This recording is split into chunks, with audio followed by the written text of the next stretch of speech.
La presencia de un innovador modelo político en víspera de la carrera por la silla en la República Mexicana representa un factor determinante en la lucha que durante décadas han llevado los grupos armados en esta nación. El denominado subcomandante Marcos, ahora delegado Cero, lleva en sus hombros el deseo inconmensurable de la clase baja, la cual representa un porcentaje considerable en el macro desarrollo social estimado por el gobierno mexicano. La consigna "vamos a volver, pero ahora sí, para tratar de solucionar las cosas de abajo", es el grito de lucha que encabeza esta nueva fórmula política expresada en ayuda a los más necesitados y olvidados. Pese a que la condición política se avala en la necesidad de presentar ante la opinión pública las condiciones de los aspirantes a presidir el gobierno, el delegado Cero no descarta que estos intentos puedan mejorar las posibles decisiones futuras de la población, ávida de cambios verdaderamente representativos en un país que para los rebeldes se cae a pedazos. Entre tanto, la lucha continúa ante la negativa de transformaciones consistentes y la construcción de impositivas ideas tóxicas para el colectivo, las cuales se disfrazan de matanzas, robos y daños al patrimonio moral mexicano. Bloqueos de avenidas, bulevares y carreteras en la Ciudad de México y otros estados de la República, toma de consulados mexicanos en Austria y San Francisco, California, actos de protesta en Roma, Vancouver y Barcelona, son la prueba inefable de cómo ha calado el mensaje del Ejército Zapatista de Liberación Nacional. En la actualidad, los comentarios continúan, unos que atacan al delegado Cero y otros que, pese a lo ortodoxo del movimiento, aseguran que la comentada otra campaña es la verdadera condición de avance para el país.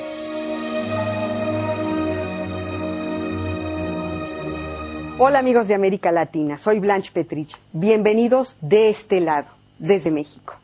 La otra campaña está detenida en México, en el Distrito Federal, por los sucesos de San Salvador Atenco. ¿Qué pasó ahí, Marcos? Bueno, primero no está detenida. Lo que está detenido es el recorrido de la Comisión Sexta. Lo que ocurrió en San Salvador Atenco es, por el lado de arriba, la suma de idioteces de la clase política, ahora sí que representada en los tres niveles de gobierno, y por el lado de abajo es esta reacción que está provocando el recorrido que estamos haciendo de la otra campaña, de que sí es cierto que tenemos que apoyarnos unos a otros. Lo que ocurre fundamentalmente es un problema en un lugar que es apoyado por la gente del Frente de Pueblos en Defensa de la Tierra. Señalar que esto es el detonante por el lado de abajo es falso, porque el Frente de Pueblos en Defensa de la Tierra lo ha hecho muchas veces antes sin que ocurra nada. Van con sus machetes, se plantan, apoyan a los compañeros y se retiran. Lo que ocurre aquí es que el gobierno municipal del PRD comete una acción represiva, se le sale de la mano, entra el gobierno estatal del PRI, se le sale de la mano y entra el gobierno federal y se le sale de la mano hasta la hora que empiezan a salir las historias de su brutalidad, ¿no?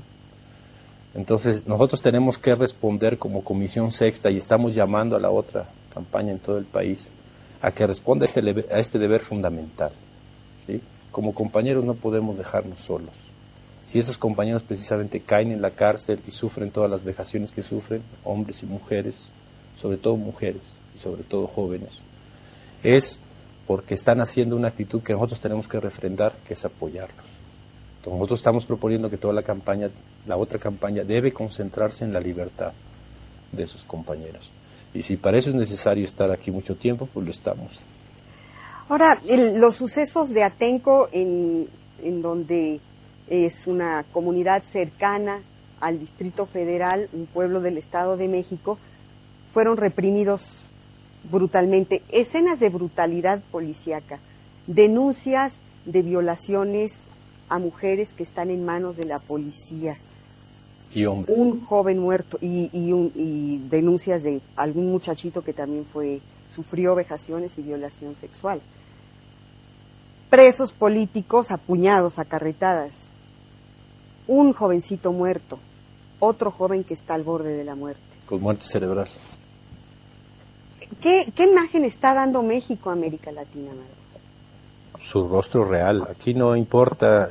Todo lo que han construido es un set televisivo qué es lo que se vende al exterior. A ellos no les importa, a los que están allá arriba, si aquí en México la gente se indigna o se opone a lo que está ocurriendo. Lo que les preocupa es su imagen internacional para darle, dicen ellos, buenas señales a los inversionistas, buena señal al mercado, que es el nuevo Dios que han construido aquí en el liberalismo. Entonces se hace este set cinematográfico y se dice, vamos a poner estas lámparas, estos cuadros y decir, este es el país, sin darse cuenta de lo que está pasando fuera de ese set. Y lo que hace Atenco y la brutalidad que hay, no solo contra el Frente de Pueblos en Defensa de la Tierra, sino contra los demás civiles que fueron a apoyar ahí, rompe con este set, o obliga apenas que los medios de comunicación muevan las cámaras y muestren lo que está pasando acá, ¿no? Lo que hace posible que tú y yo estemos hablando, pues son estos compas que son los trabajadores. Igual acá en el set que está, pues está la clase política, está Fox, está Marta Sagún, está los candidatos a la presidencia de la República, y en esta torpeza que hace es que se voltee y entonces todo empieza a ver, no, pues tras que está bien sucio ahí, están todas las maletas tiradas, pero además está toda esta gente que hace posible que estemos tú y yo aquí sentados, y que hace posible que esos candidatos estén ahí, y ese presidente está ahí. Lo que va a ocurrir, pensamos nosotros, es que todo este descontento que hay abajo, toda esa desconfianza y rabia que hay contra lo que hay arriba, incluyendo los medios de comunicación, llegó a su punto de quiebre. En la clase más baja, no en la clase media, en la clase más baja, los medios de comunicación todos llegaron a su límite de inoperancia. No les creen. No importa pues qué digan. Y entonces si no les creen, si no le creen al Estado, si no le creen al gobierno, si no le creen a la clase política y no le creen a los medios de comunicación, entonces ¿en quién creen? Es donde aparece otra alternativa. Por eso es la queja, dice, esto que pasó en Atenco le ha dado una relevancia a la otra campaña que no le hubiera tenido si no hubiera pasado esto. Y ese es el lamento que tienen ahora. Desde que la gente se está volteando a ver y dice, sí hay otra cosa. No solo fue Atenco, semanas antes, en el estado de Michoacán, gobernado por un perredista, una huelga obrera de la siderurgia Lázaro Cárdenas también es reprimida violentamente, hay 2 muertos. ¿Tú te imaginabas así el final del gobierno de Vicente Fox, que se suponía era el de la alternancia, el primero no priista? Sí, con completo descontrol, exactamente. Por eso los 3 candidatos tenían que definirse respecto a eso. Se trata de qué hacemos frente a este desorden, en este abandono de sus funciones primarias como Estado, por el ímpetu de los grandes capitalistas. Se crea este vacío, este desorden. Nosotros prevíamos, y si sacas la cuenta, ha sido todo el sexenio. Lo que pasa es que ahora, como viene el periodo electoral, estas cosas están brincando cada vez más. Pero todo este desorden, toda esta falta de quehacer político, de hacer política y no de recurrir al crimen organizado, que es la policía y el ejército, es ya lo distintivo del periodo de Fox. Entonces dicen, aquí lo fundamental, dicen los 3 candidatos, los 5, pero son 3 los que pesan, dice, se trata de cómo vamos a resolver este desorden. Y entonces se hable la propuesta del fascismo descarado, de Calderón, que dice, yo hubiera hecho lo mismo, que nadie lo agarra para decirle, entonces usted hubiera ordenado las violaciones a las mujeres y todo eso, a ver qué impacto tienen las encuestas. La propuesta de Madrazo, es decir, lo que se necesita es el Estado duro de antes, de Echeverría, de López Portillo, de Díaz Ordaz, y la propuesta de López Obrador que dice, no, podemos construir un Estado autoritario y duro, pero con nuevas premisas, ¿sí? Se trata de ser un Estado autoritario, austero, que no salga caro. O sea, un modelo nuevo que no tiene precedentes en América Latina ni en el mundo, que es donde dice, dentro del juego de arriba, dentro de la derecha, es una propuesta que es atractiva para el gran capital. No así para los medios de comunicación, no es lo mismo. ¿Sí? Es ahí donde confunden ustedes, pero muy su cuento. No es lo mismo el gran capital que el poder de los medios de comunicación, aunque quieran hacerlo. Ha habido un desplazamiento en esta solución de la crisis. La gente dice, China, ese cambio ya no sirvió, hay que ofrecer otra alternativa. Y en todo este paquete de la nueva alternativa es la suplantación del ejercicio democrático más elemental, que es el del voto, por el de la toma de opinión. Entonces ya las encuestas, ¿sí?, son las que suplen el proceso electoral. Y entonces tenemos el aparato supuestamente democrático más oneroso en la historia de este país y de América, que es el IFE, los partidos políticos y los tres poderes de la Unión.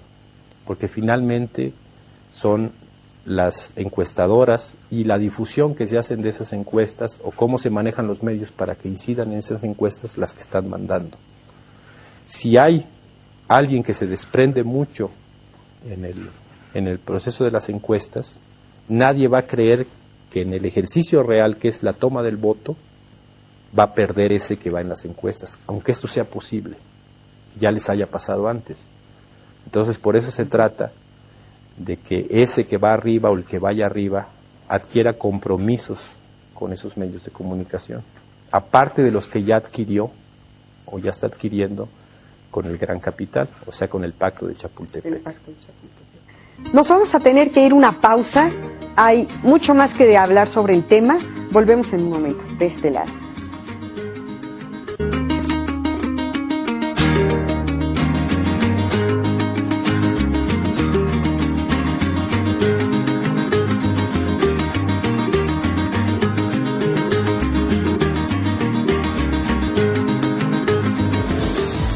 Luis Hernández Navarro, una campaña muy otra. La campaña quiere dar voz a quienes no la tienen y no la van a tener en la lógica estricta de las campañas electorales. Aspira a hacer visible a los invisibles que luchan en todo el país. Desea mostrar los grandes problemas nacionales que los candidatos presidenciales evitan nombrar por su deseo de ocupar el centro político. Quiere sentar las bases para reconstituir desde abajo una izquierda anticapitalista. Busca tejer una red nacional de representaciones políticas genuinas. Promueve la creación de condiciones favorables para formar una gran fuerza política y social con capacidad para vetar políticas gubernamentales e incidir en el mundo de la nación, independientemente de quién gane los comicios federales de 2006. Son 5 o 6 semanas lo que falta para las elecciones.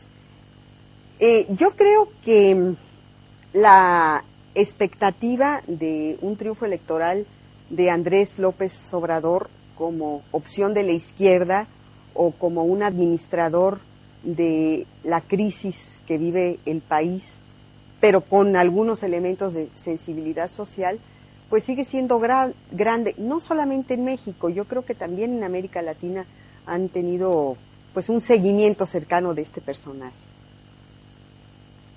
¿Qué te parece? Lo que nosotros vemos que está pasando es esto. Este fastidio que se convirtió en rabia allá abajo, gracias a la clase política y gracias a los medios de comunicación, y que no tiene alternativa abajo, en un amplio sector de la población, lo que hemos visto nosotros es decir, no hay otra cosa. Y mientras la otra campaña no adquiere otro perfil, en efecto, el menos peor es el que va. Bueno, por eso nosotros decimos, va a ganar López Obrador. No quiere decir que sea el mejor, ni tampoco quiere decir que sea el menos malo. Nosotros decimos que son iguales, pero eso no importa.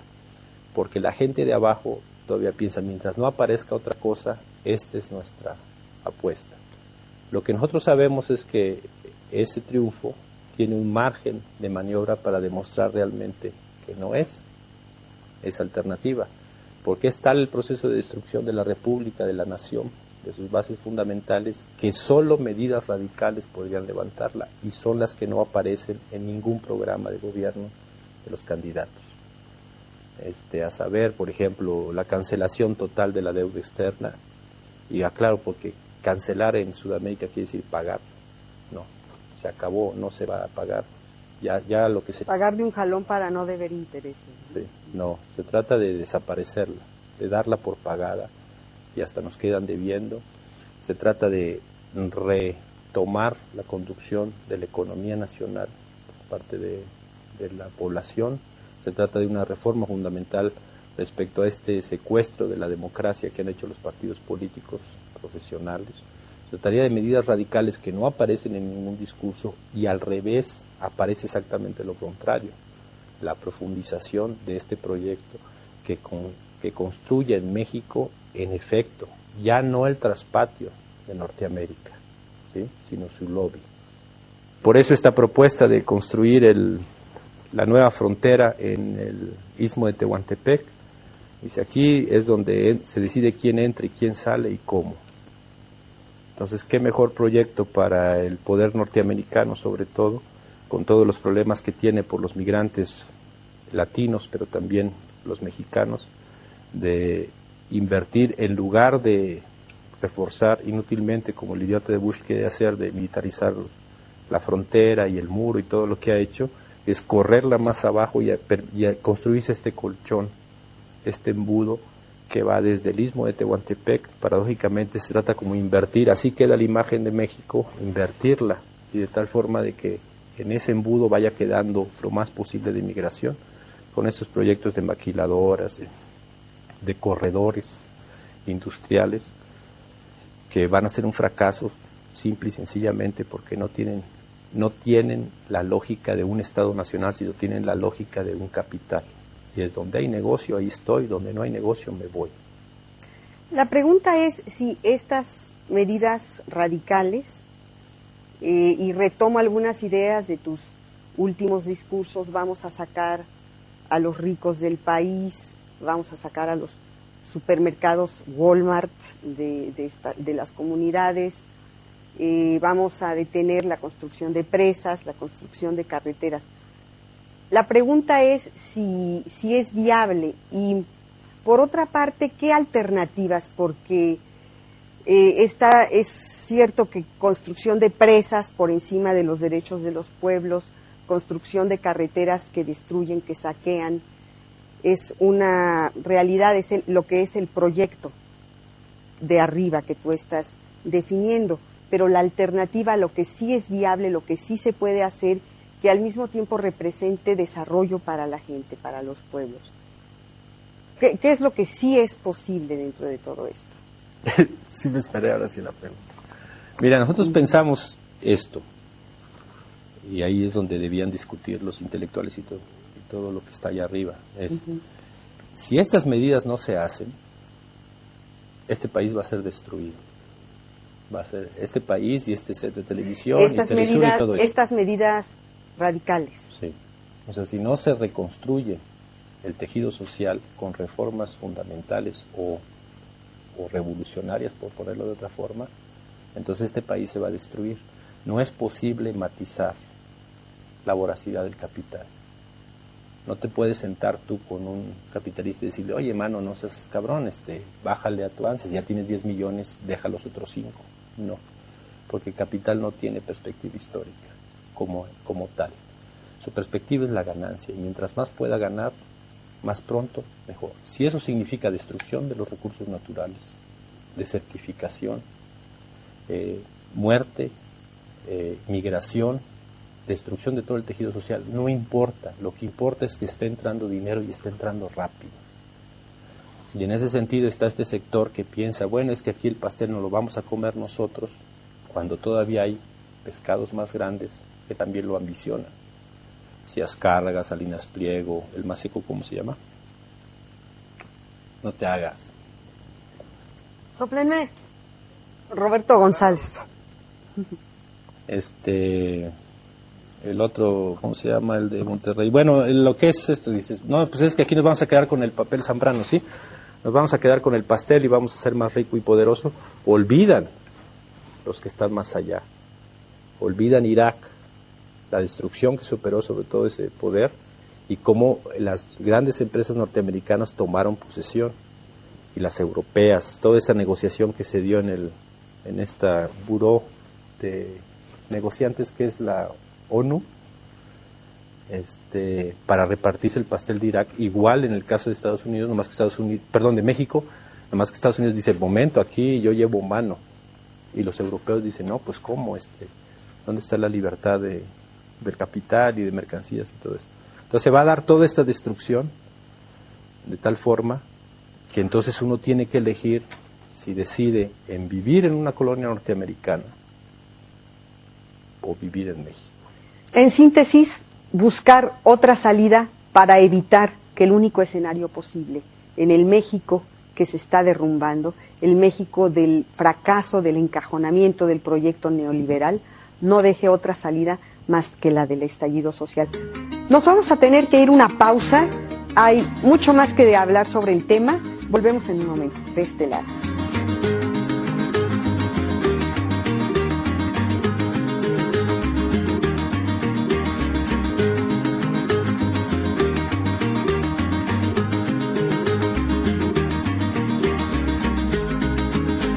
El escenario internacional.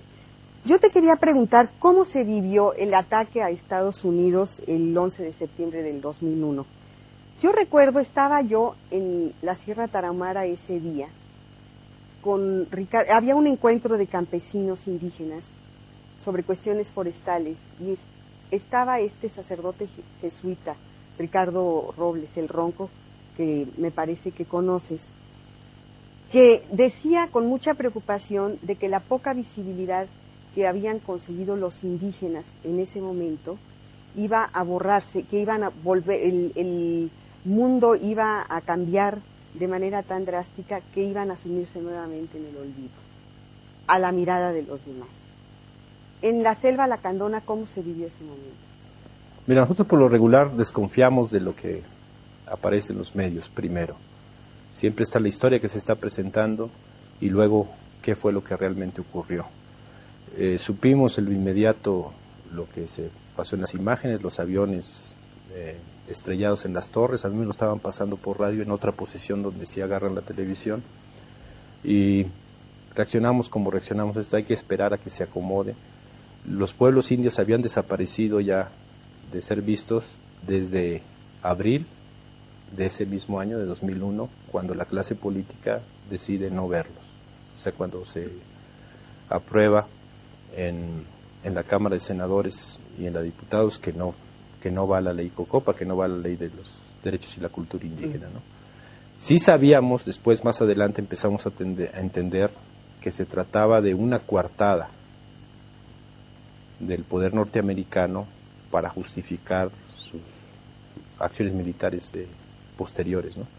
Nosotros decimos que el gran capital no usa la guerra como punta de lanza para imponer negocios.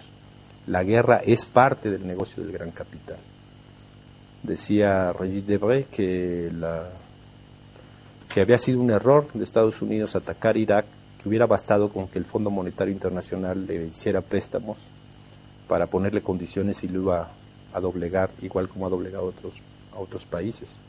Y ese es un error fundamental, porque el capital necesita la guerra. Sobre todo Estados Unidos, el capital norteamericano necesita la guerra como parte de su negocio. No se trata de hacer un capitalismo humano, es fundamentalmente su columna vertebral es la destrucción y la muerte, porque son un negocio. Y el hecho de que las grandes empresas norteamericanas de la industria bélica sean las mismas que se encargan de la construcción, que está muy diluido, deja esto claro. Aquí el negocio es destruir y el negocio es construir o reconstruir en este caso. Hay un libro de Galeano que se llama, ya no recuerdo cómo se llama, pero cuenta la historia del primer capitalista. El fundamento del capitalista está en Crasio, que dice, en Roma puso un negocio de bomberos y se dedicó a provocar incendios y luego a apagarlos. Esa es la historia del capitalismo, provocar destrucción y hacer negocio con la construcción. No más que el capitalismo fue todavía más allá, porque si antes había que pagarle a alguien para que hiciera un incendio, para que luego pudieran llegar los bomberos, ahora el hacer el incendio y hacer la destrucción es un negocio en sí mismo. Monopolizan todo la muerte en este caso, sí. Esta industria de la guerra que tú estás describiendo tiene como cobertura o como argumento político la llamada guerra contra el terrorismo. Un Estado que ejerce el terrorismo es el que se encarga de administrar esta guerra contra los terroristas, que muchas veces son organizaciones sociales, movimientos o organizaciones guerrilleras que aparecen en una lista de estados terroristas. Cuba está incluida, Venezuela está incluida. ¿El EZLN dónde está en este recetario, en esta administración de quiénes son los buenos y quiénes son los malos según Washington, según Bush? Pues según su clasificación, que a nosotros nos tiene sin cuidado, debemos estar en tránsito de buenos a malos. No son tan malos. En ese tránsito estamos. Todo aquel que se plantee una alternativa frente a ese imperio de la muerte, porque eso hay que decirlo claramente, de eso se trata, va a estar necesariamente en la línea de los enemigos de ellos, ¿no? Nosotros definimos que la lucha actual es por la humanidad y contra el neoliberalismo. Estamos planteando, así como en México a nivel mundial, la única posibilidad de que el mundo sobreviva, y no me refiero solo a la cuestión ecológica o ambientalista, incluso al tejido social, sobre todo al tejido social, a lo que hace una nación, a un grupo, una persona, un individuo, ser lo que es, está amenazada por esta lógica del capital. La única posibilidad de salvar a este mundo es acabar con aquellos que quieren destruirlo, o sea, con los grandes capitales. Es aquí donde la lucha por la paz es una lucha anticapitalista, así como la lucha por el medio ambiente es una lucha anticapitalista, así como la lucha por los derechos de las mal llamadas minorías o de las diferencias sexuales es una lucha anticapitalista, porque el capitalismo ha llegado a cooptar todos y cada uno de los rincones y a reproducir el sistema de dominio, de desprecio y de despojo.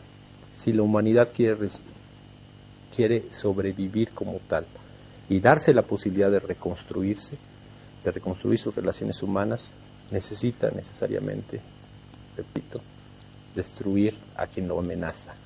La amenaza del mundo es el gran capital. Y sobre todo que ya no hay una legalidad internacional que pueda dar confianza a la relación entre países, y la invasión a Irak yo creo que es un punto clave que demuestra que no hay leyes. La legalidad internacional se ha convertido en el parapeto legal que trata de darle lo imposible a una guerra de conquista, que es la legitimidad. Y esto no basta con la estructura jurídica internacional, necesita el apoyo de los medios de comunicación. Por eso, los errores de Vietnam, dicen el poder norteamericano, no hay que repetirlos. La invasión de una nación y su conquista militar tiene que ir acompañada de la invasión mediática de esa nación. Se trata de construir en el resto del mundo una imagen mediática de esa nación. Encontrando a un villano o construyendo un villano o construyendo una imagen de terror o fundamentalista, que fue lo que se hizo en Irak, lo que se ha tratado de hacer con Cuba durante todos estos años, lo que se está tratando de hacer con Irán, con Corea del Norte. Con cualquier enemigo que aparezca, se trata de construirle mediáticamente una imagen que signifique que las fuerzas militares norteamericanas lleguen a salvar, cuando en realidad están llegando a condenar.